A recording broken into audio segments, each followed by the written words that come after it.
Cholesterol తో ఇబ్బంది పడుతున్నారా? డయాబెటిస్ రివర్స్ చేసుకోవాలా? డైట్ తో పరిష్కారం. Contact functional nutrition Vineesha Reddy. అంటే నేను ఫస్ట్ మా హస్బెండ్ ఆ కండిషన్ ఏం పెట్టలేదు, నన్ను పెళ్లి చేసుకుంటే యాక్ట్ చేయకూడదని.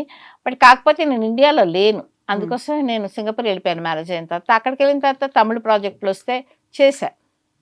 మా వారు ఇప్పుడు అబ్జెక్ట్ చేయలేదు, ఎందుకంటే అందరికీ ఆ టాలెంట్ ఉండదు, నీకు అవకాశం ఉంది కదా, నువ్వేమీ ఎత్తుకోవట్లేదు కదా, వచ్చింది చేసుకో అని చెప్పారు. అందుకోసం చేస్తాను. ఇప్పుడు రీఎంట్రీలో కూడా అలాగే వచ్చింది. సింగపూర్ అంటే మన వాళ్ళేనా? తెలుగు తమిళ ఏంటి? తెలుగు వాళ్ళు ఉన్నారు, చాలా మంది ఉన్నారు. హస్బెండ్ తెలుగు తమిళ? తమిళేను. ఆయన సింగపూరియన్ అని చెప్పను, సింగపూరియనే, కాకపోతే ఆయన ఇక్కడే పుట్టి పెరిగిందంతా ఇండియానే. ఆయన ఎక్కువ చదివిందంతా హైదరాబాద్. మా ఆయన నాకంటే తెలుగు బాగా మాట్లాడతారు. కాకపోతే సింగపూర్లో సెటిల్ అయ్యారు. సింగపూర్లో ఆయన జాబ్ చేస్తే అదే చదువు అయిపోయిన తర్వాత వెళ్ళిపోయి సెటిల్ అయిపోయారు. ఎలా పరిచయం? అంటే పెళ్లి చూపులు గట్రాలు అయ్యాయా? లవ్ మ్యారేజా, అరేంజ్డ్ మ్యారేజా అసలు? అంటే నన్ను చూసారు ఇండియాలో, తర్వాత ఆయన ప్రపోజ్ చేస్తారు, వాళ్ళ పెద్దవాళ్ళు మాట్లాడారు, మా అమ్మ వాళ్ళు మాట్లాడారు. అందుకోసం మాది లవ్ కమ్ అరేంజ్డ్ మ్యారేజ్. ఇష్టపడే పెద్దవాళ్ళు చేశారు, అందరి ఆశీర్వాదంతో చేసుకున్నాం పెళ్లి. అంతేగాని ఎలా పారిపోయి చేసుకోవాలి? సినిమాల్లో లాగా అలాంటి ట్విస్ట్లు ఏమి లేవు నాకు, చాలా మామూలుగా అడిగారు. నేను మా పెద్దవాళ్ళని అడగండి అని చెప్పాను. ఆ తర్వాత వాళ్ళ అన్నయ్యతో, వాళ్ళ నాన్నగారు లేరు, వాళ్ళ అన్నయ్యతో మాట్లాడించారు మా అమ్మ వాళ్ళతో. మా అమ్మాయికి ఇష్టం అయితే మాకు అభ్యంతరం లేదని మా వాళ్ళు చెప్పారు. ఆ తర్వాత వాళ్ళు వీళ్ళు మాట్లాడుకున్నారు, సెటిల్ చేసేసి అంతే. సినిమా ఇండస్ట్రీలో ఉన్నారు. సినిమా ఇండస్ట్రీలో ఉంటే ఇక్కడ ఉండే ఒక గ్లామరస్ గా కనిపించే వీళ్ళెవరు మీరు చూడలేదా? వీళ్ళెవరు? అదంతా ఏమి లేదు, నాకు వచ్చింది అప్పుడు నా కళ్యాణ గీత అలా ఉంది, అలా వెళ్ళి చేసుకున్నాను. అంతేగాని గ్లామరస్ అది ఇదంతా అలా ఏం లేదు. ఏమో అవకాశం ఉంటే చేసుకునేదాన్ని అన్నా, ఎవరు నాకు ప్రపోజ్ చేయలేదు, అందుకోసం నాకు ప్రపోజ్ చేస్తే ఆలోచించేదాన్ని. ఎవరైతే ప్రపోజ్ చేశారో ఇమ్మీడియట్ గా ఓకే చెప్పేశారు? ఇమ్మీడియట్ గా చెప్పలేదు, అప్పుడు కూడా నేను మా పేరెంట్స్ అడగమనే చెప్పాను. చాలా బుద్ధిమంతురాల్లాగా. అలాగే ఏమంటే మేము అంత బుద్ధిమంతులేనండి, 80s కిడ్స్ మేము.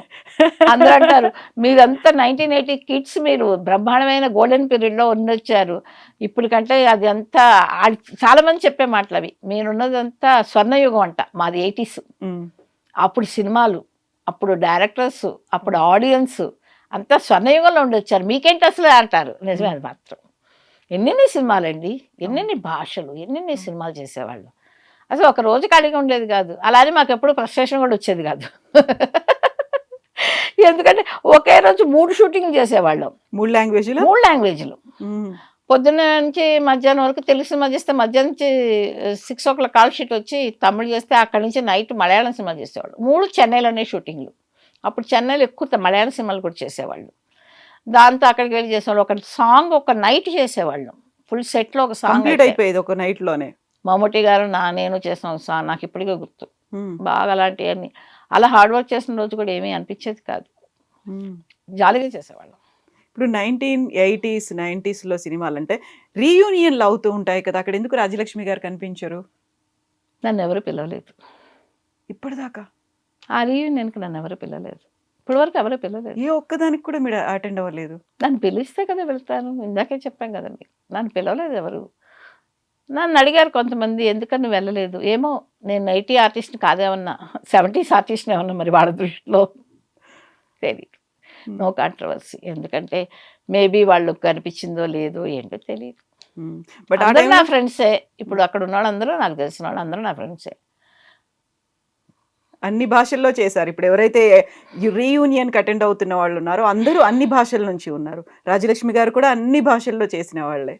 కరెక్టే, మీరు చెప్పింది నేను కరెక్టే. కానీ వాళ్ళు ఎవరు నన్ను పిలవలేదు, చేసిన వాళ్ళు ఎవరు నన్ను. ఇప్పుడు ఒక ఫోన్ కాల్ చేసి రాజీ నువ్వు వస్తావా, నువ్వు ఇక్కడ మేము అందరం కలుస్తున్నాం అంటే తప్పకుండా వెళ్ళేదాన్ని, నాకు సరదానే. ఎందుకంటే మా వాళ్ళందరూ మళ్ళీ కలవటం అన్నది అని నన్ను అడిగారు, తెలియలే ఎందుకు పిలవలేదు, నేను వెళ్ళలేదు. రాజీ అని పిలుస్తారా మిమ్మల్ని? ఎక్కువ అందరూ అదే, 90%, 90 కాదు 99%. ఎవరైనా లక్ష్మి అంటే నేనే తిరిగి చూడను, ఎవరు లేరు. నన్ను కాదనుకుంటారు, నేను కాదేమో. నన్ను కాదు ఎవరినో పిలుచుకుంటారు. రాజలక్ష్మి అని ఎవరు పిలవరా? రాజలక్ష్మి అని ఎవరు పిలవరు, ఓన్లీ రాజీ అంటే ఫ్రెండ్స్ వాళ్ళందరూ. నేను చెప్పింది ఇప్పుడు మీరు చెప్పారు కాబట్టి చెప్పాను, అక్కడున్న అలా పిలిచే ఫ్రెండ్సే వాళ్ళు అంటున్నాను. నన్ను రాజీ అని పిలిచే ఫ్రెండ్సే అందరూ, రీయూనియన్ లో ఉన్న వాళ్ళు అందరూ అని చెప్పను, దాంట్లో కొంతమంది అయినా. అవును, ఇప్పుడు అందరూ అని నేను ఎలా చెప్తాను, ఎందుకంటే దాంట్లో ఎవరున్నారో కూడా నాకు తెలియదు. నాకు తెలిసి కొంతమంది అప్పుడప్పుడు ఫోటోలు అవి చూస్తుంటాం బయట, దాంట్లో తెలుసు. కాకపోతే అందరూ అన్న కాకపోయినా కొంతమంది అయినా ఉంటారు కదా క్లోజ్ ఫ్రెండ్స్, ఇద్దరు ముగ్గురన్నా, వాళ్ళని రాజీ అని పిలుస్తారు కదా నన్ను. యా యాక్సెప్ట్ చేయాలి. మీరు ఇప్పుడు అన్నారా సినిమాలకు సంబంధించి నన్ను పిలిస్తే నేను వెళ్తాను, రీయూనియన్లకు కూడా పిలిస్తే వెళ్తారు, అంతే కదా. అంతే కదా, పిలవని పేరంటానికి ఎవరు వెళ్తారండి? నిజమే కదా. పార్వతీదేవి ఇలాంటి ఆవిడే తట్టుకోలేకపోయింది పిలవని పేరంటానికి, సొంత ఇంటికి వెళ్తేనే. ఇంకా అలాంటప్పుడు మనం పిలవని పేరంటానికి ఎవరు వెళ్తాము? నిజమే. ఇప్పుడు మీరు పిలిచాకట్టు ఇంటర్వ్యూకి వచ్చాను, మీరు పిలవకుండా ఐడి మీకు ఫోన్ చేసి నేను వస్తాను ఇంటర్వ్యూకి అని అంటానా? చెప్పండి కాదు. మరి. అస్సలు కాదు.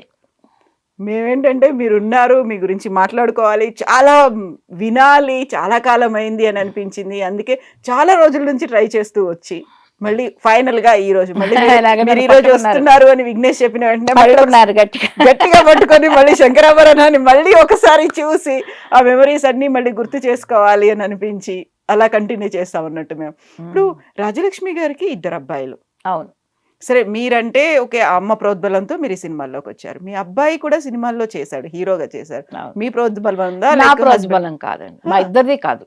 తనకి ఇష్టం, మా అబ్బాయికి ఇష్టం. మా హస్బెండ్ చేయమని మేము ఎప్పుడు చెప్పలేదు. నేను ఎప్పుడు ఒకటే చెప్పాను, నీకేది ఇష్టమో నువ్వు వచ్చాయి. ఇద్దరు పిల్లలకు మేము చెప్పింది అదే, మీకు ఇష్టమైన చదువులు చదువుకోండి, మీ జీవితం మీరు ప్లాన్ చేసుకోండి. ఎందుకంటే ఒకళ్ళ జీవితాన్ని ఒకళ్ళు ప్లాన్ చేసేది అంతా ఏముండదండి. ఇప్పుడు అంతా మాకు చిన్నప్పుడు అంటే అది వేరే విషయం, ఎందుకంటే మాకు అప్పుడంతా తెలియదు. ఇప్పుడు పిల్లలు మాకంటే ఫాస్ట్గా ఉన్నారు. ఎందుకంటే వాళ్ళకు తెలిసిన ప్రపంచంలో మాకే 1% తెలుసు. ఇప్పుడు వాళ్ళు చదువుకోవాలనుకుంటే వాళ్ళు ఏ చదువు వాళ్ళు చదువుకుంటే వాళ్ళకి బాగుంటుంది, వాళ్ళకి ఇష్టమైన చదువులు అన్నదానికి. అలాగే మా అబ్బాయి వచ్చేసి నేను యాక్ట్ చేయాలనుకుంటున్నాను అన్నప్పుడు, నీకు అవసరమా? నాకు ఇష్టం మమ్మీ యాక్ట్ చేయటం. సరే, ఏదైనా అవకాశం వస్తే చేయన్నాను. నా పేరు చెప్పకపోయినప్పుడే తను ఛాన్స్ వచ్చింది హీరోగా. తను ఎవరో పిలిచారంట, వెళ్ళాడు. వెళ్ళిన తర్వాత స్క్రీన్ టెస్ట్ అంతా చేసిన తర్వాత యు ఆర్ సెలెక్టెడ్ అని ఎవరు మీ పేరెంట్స్తో మాట్లాడాలన్నప్పుడు నా పేరు బయటకు వచ్చింది.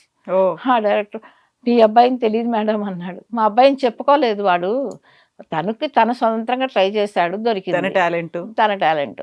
ఆ ఒక్క మూవీని వచ్చేసాడు తను. యాక్చువల్గా తను వచ్చేసి టెక్నీషియన్ అండి, తను కెమెరా కమ్ డైరెక్టర్. తను ఎస్ఆర్ఎం అని చెన్నైలో చదివాడు, దాది ఫిల్మ్ ఇన్స్టిట్యూట్లో చదివాడు, శివాజీ ఫిల్మ్ ఇన్స్టిట్యూట్ అని. అక్కడ 3 years డిగ్రీ చేశాడు తను. కాబట్టి ఇప్పటికీ తను అదే వర్క్ చేస్తున్నాడు. ఇండస్ట్రీకి సంబంధించిందే మొత్తానికి, టెక్నికల్ తను చేసేది. రెండో అబ్బాయి క్వైట్ ఆపోజిట్. నాకు సైన్సే ఇష్టం. అందరూ ఈ రోజుల్లో ఇంజనీర్ అవుతున్నప్పుడు నా కొడుకు సైంటిస్ట్ అవుదాం అనుకున్నాడు, సైంటిస్ట్ అయ్యాడు. ఇప్పుడు PhD డాక్టరేట్ చేస్తున్నాడు లండన్లో. తను ఫుల్గా ఆ సైన్స్ సైడ్ వెళ్ళిపోయాడు. తనేమి యాక్ట్ చేయలేదు, తనకి అంత ఇంట్రెస్ట్ కూడా లేదు. ఒకరేమో లండన్, ఫ్యామిలీ ఏమో సింగపూర్.